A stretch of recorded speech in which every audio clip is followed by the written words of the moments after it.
Rajkot marketing યાર્ડમાં સૌથી વધારે આજે સૂકી લાલ ડુંગળીની આવક થઈ છે. યાર્ડમાં જ્યાં જુઓ ત્યાં લાલ સૂકી ડુંગળીના ઢગલા જોવા મળે છે. યાર્ડમાં લાલ ડુંગળીની આવક 20,000 ક્વિન્ટલ કરતાં વધારે થઈ હતી.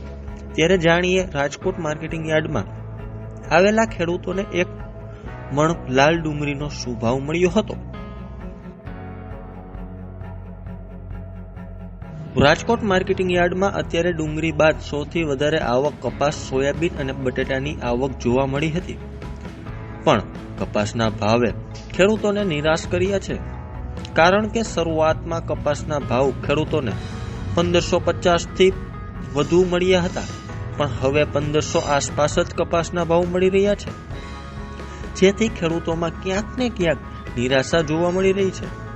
યાર્ડમાં કપાસની સાથે સાથે સોયાબીન સહિતની જર્સીની આવક થઈ રહી છે. ત્યારે જાણીએ ખેડૂતોને શું ભાવ મળી રહ્યા છે.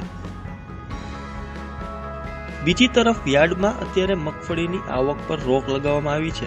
કારણ કે મગફળીની મતલબ આવક થઈ હોવાથી અત્યારે આવક પર રોક લગાવી દીધી છે. નવી જાહેરાત ન થાય ત્યાં સુધી મગફળીનો પાક ન લાવવા ખેડૂતોને અપીલ કરવામાં આવી છે. રાજકોટ માર્કેટિંગ યાર્ડમાં 21,000 ક્વિન્ટલ લાલ ડુંગળીની આવક થઈ હતી. યાર્ડમાં લાલ ડુંગળીનો ભાવ ખેડૂતોને 115 થી 635 રૂપિયા એક મણનો મળ્યો હતો. ખેડૂતોને ત્યારે ડુંગળીના ભાવ સારી મળી રહી છે. રાજકોટ માર્કેટિંગ યાર્ડમાં કપાસનો ભાવ ખેડૂતોને સારો એવો મળી રહ્યો છે અને યાર્ડમાં કપાસની મતલબ આવક જોવા મળી રહી છે. યાર્ડમાં 5,800 ક્વિન્ટલ કપાસની આવક થઈ છે.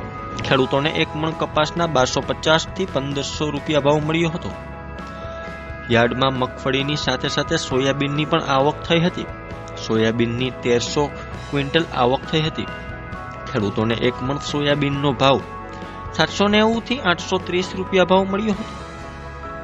રાજકોટ માર્કેટિંગ યાર્ડમાં ટુકડા ઘઉંની આવક 2100 થી લોકવન ઘઉંની આવક 275 ક્વિન્ટલ થઈ છે.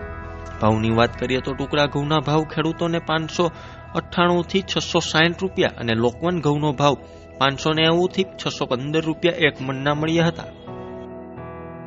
શાકભાજીની વાત કરીએ તો યાર્ડમાં અત્યારે સૌથી વધારે બટેકા અને ટમેટાની આવક જોવા મળી રહી છે. ભાવની વાત કરવામાં આવે તો બટેકાનો ભાવ 400 થી 700 રૂપિયા એક મણના મળી રહ્યા છે. જ્યારે ટમેટાના ભાવ ખેડૂતોને 500 થી 800 રૂપિયા ભાવ મળી રહ્યા છે. જ્યારે લીંબુના ભાવ 500 થી 1100, લીલી મરચાના 420 થી 710 રૂપિયા ભાવ મળી રહ્યો છે.